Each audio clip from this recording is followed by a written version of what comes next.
Ian Murray.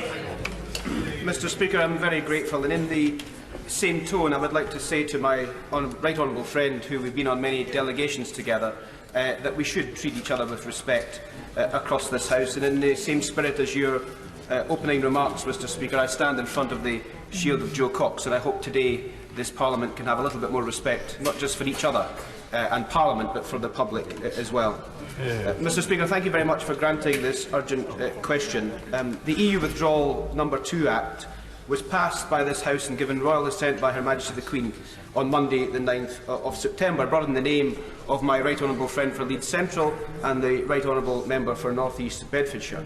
That Act says quite clearly that the Prime Minister must seek an extension to Article 50 to the 31st of January if the Prime Minister is unable to meet the two conditions of either having a withdrawal deal passed by this House or having an affirmative vote by this House to back no deal.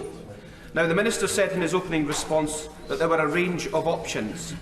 Those are the only range of options in that bill: to pass a deal, to pass no deal, or then subsequently seek an extension.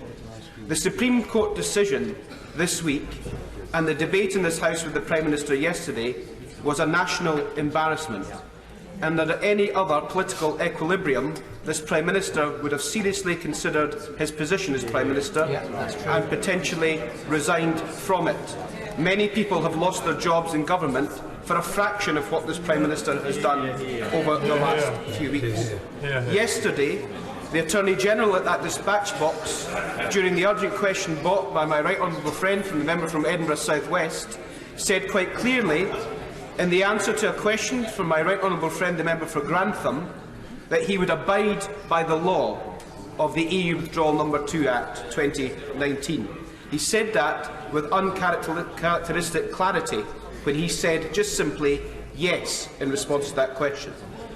Last night, the members for North East Fife and Paisley and Renfrewshire North and many others pressed the Prime Minister to make the same commitment.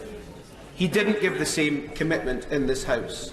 And under questioning from myself, very late in the session last night, when I asked if he would fully comply with the provisions of the Act, should he not get a deal through this House or an affirmative vote for no deal by the 19th of October, and the Prime Minister answered with one word, he answered no. That's all right. That's all right. Yep. Now, the reason I brought this urgent question, Mr. Speaker, is A, to seek clarity, and B, to ask the Minister in all good faith to tell us, which he hasn't done so yet, what the Prime Minister meant when he said no. Yeah, exactly. Because, quite frankly, and without and with reference to my earlier remarks about respect across this House, I'm sure there's very few people in this House and very few people in this country, given the events of the last few weeks, that trust the words of the Prime Minister, even when said from that dispatch box.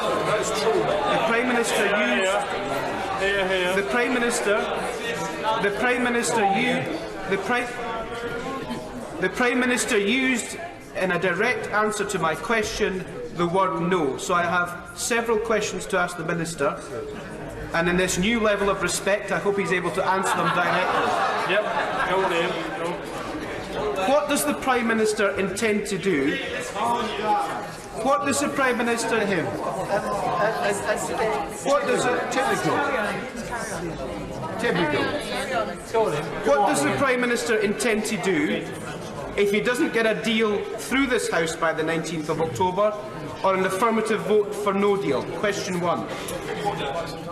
Order.